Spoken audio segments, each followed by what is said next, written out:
Sergio, ¿cómo estás? Muy bien, Clara. Te invito a ver y a leer una frase de Eduardo Josami de hace unos días que nos sorprendió a todos. La vemos y después charlamos sobre eso. ¿Cómo no? Veámosla.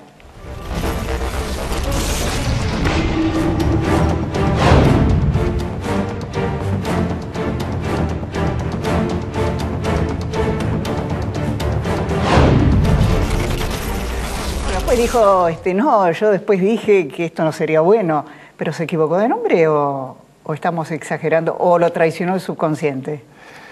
Yo creo que en esa generación está todavía ese principio de Cámpora al gobierno, pero en el poder, sí, claro. El desplazamiento de Cámpora, apenas menos de 2 meses de estar en la gestión y la llegada finalmente de Perón. Pero es como celebrar el fracaso eso, porque terminó mal la historia esa, ¿o no?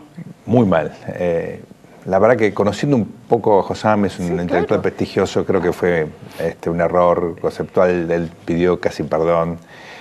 Yo creo que acá lo interesante de todas formas es cuál va a ser la fortaleza del liderazgo eventualmente si Scioli llega a la presidencia, con una figura como Zanini y con otras figuras que seguramente van a acompañar el plantel presidencial, algunos los mismos que están ahora, la procuradora Gil Carbó, el presidente del Banco Central y otras nuevas figuras, ¿no?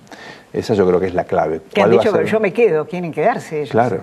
¿Cuál va a ser la autonomía real de Scioli? Es una contradicción porque el sistema es muy presidencialista, debería darle a Scioli la posibilidad de desarrollar su propio liderazgo, pero políticamente uno no sabe hasta qué punto eso puede ser posible. ¿Has visto en la historia argentina que ha registrado hechos realmente contradictorios, absurdos, un caso como este? Y sigue pasando. Y sigue pasando. ¿Y sigue pasando? ¿Has visto casos similares a estos? Es un sistema político muy disfuncional, muy disfuncional.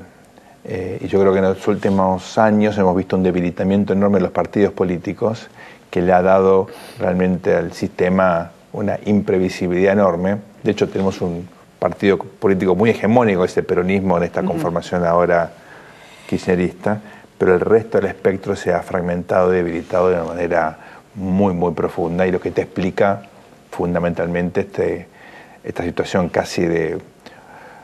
Se denomina técnicamente una democracia no liberal o regímenes híbridos, que tienen prácticas democráticas porque estamos acá hablando, porque votamos de forma regular, existe formalmente la división de poderes, pero en la práctica todo esto está como degradado.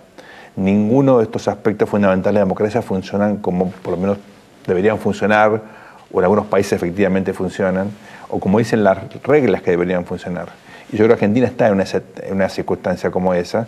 No es Rusia probablemente, no es Hungría, no es Venezuela, pero tampoco tiene una democracia consolidada y, digamos, día a día vemos síntomas de esa erosión, ¿no? Ahora, Santa Fe, por ejemplo, es un caso. Claro. No podemos contar los votos. No podemos contar los votos. Bueno. ¿Esto favorecería, como algunos dicen, a Mauricio Macri, que él apuesta a la polarización o no?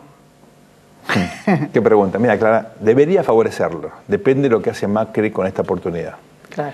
Si con este corrimiento de Scioli hacia el lado de la continuidad, con esta kirchnerización de Scioli hasta ahora tenía atributos más moderados, digamos.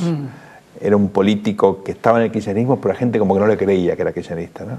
Ahora, con las últimas declaraciones y abrazando la candidatura de Zanini, pierde algunos de esos atributos de moderación. Ese 20% que señalaba Alberto Fernández, o un poquito más, tal vez. Podemos discutir el número, pero hay un porcentaje importante de la ciudadanía que no estaba realmente consustanciado con el kirchnerismo y veía a Scioli un candidato votable. Para lograr que esa gente vote a la oposición hace falta tener un discurso apropiado, hace falta dar señales que uno quiere efectivamente seducir a ese electorado. Si uno enfatiza los atributos de cambio, en realidad se aleja también de ese electorado, que es un electorado más bien moderado, que hay cosas que le gusta a este gobierno. Yo coincido con Alberto Fernández, ese era el objetivo de Sergio Massa, la gran avenida del medio. Pero este Massa de hoy es un Massa desgastado y sin el volumen ni la capacidad, por lo menos hasta ahora hay que ver si reacciona, de seducir a un electorado que busca también gobernabilidad. Entonces, hipótesis contrafácticas. Mira, Clara, si la oposición se hubiera puesto de acuerdo, no ahora, sino a comienzo de este año, en el contexto post-Nisman, Mauricio Macri, los líderes de oposición hubieran festejado el domingo pasado en Santa Fe, en Rosario y en Río Negro, porque Beretilne, que el gobernador en esa época estaba alineado con Massa. Entonces, hubiéramos llegado a esta instancia. Es como que repiten errores. Las experiencias no las capitalizan. Yo creo que lo que ocurre aquí es que muchas veces los líderes piensan en su futuro, en su propio liderazgo, y pierden la noción de que sin sistema democrático esos liderazgos se diluyen. Y mi impresión es que en el PRO estaba esta idea de que Massa podía competir en una primaria y ser eventualmente ganador. Frente a eso decidieron cerrarse, tratar de debilitarlo y llegar en una final polarizada con el Frente para la Victoria.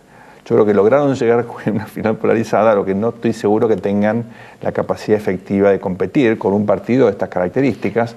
En Santa Fe se demostró que la capacidad de fiscalización es acotada. Te voy a hacer una pregunta muy poco ortodoxa y la manera de plantearla también. ¿El kirchnerismo es más vivo que la oposición? Juan B. Justo hablaba de la política criolla, ¿no? Hace más de 100 años. Sí. Y se refería a las mañas típicas que no son del kirchnerismo, del peronismo, son de la política criolla, son de los partidos que quieren gobernar, que hacen cualquier cosa para llegar al poder, incluso las que no tienen que hacer, ¿no? Eso lo hicieron los conservadores, después lo hicieron los radicales, después lo hicieron los peronistas y creo que también los socialistas. Esa es la paradoja de Juan B. Justo. Por lo menos cuando ves Santa Fe te da la sensación de que no todo fue tan transparente como a Juan B. Justo le hubiera gustado, ¿no? ¿Cuál es eso? Porque hasta estas horas se discutía si aceptaba o no, estaba envuelto en un gran misterio ser candidato a gobernador en la provincia de Buenos Aires. Vos sabés, Clara, que Randazzo tenía en Zanini su principal apoyo dentro del gobierno. Con lo cual, al estar Zanini como vicepresidente de Scioli, pierde no solamente probablemente la posibilidad de ser candidato a presidente, sino, digamos, su sistema de alianzas queda totalmente debilitado. Él había repetido muchas veces que no quería bajar a la gobernación, que era o ser presidente o irse a su casa. Yo jamás seré gobernador de Scioli presidente, dijo. Hay que ver si eso es una opción para él, porque acá la presidenta se reservó a sí misma una capacidad de decisión no menor, ¿no? Así que veremos cómo esto se ordena. Ser gobernador de la provincia es un cargo obviamente muy importante, sobre todo si no gana Scioli. ¿Quién es el jefe de peronismo en el caso de un triunfo de Macri o de la oposición? Entonces yo creo que, digamos, uno puede también pensar en esa hipótesis, porque la verdad que yo creo que al final del día la candidatura de Zanini lo debilita a Scioli electoralmente. Sergio, muchísimas gracias. Un placer, Bueno, continuamos con más invitados analizando esto, que insisto, creo que ha sido la noticia más importante, una de las más importantes en materia política de todo el 2015.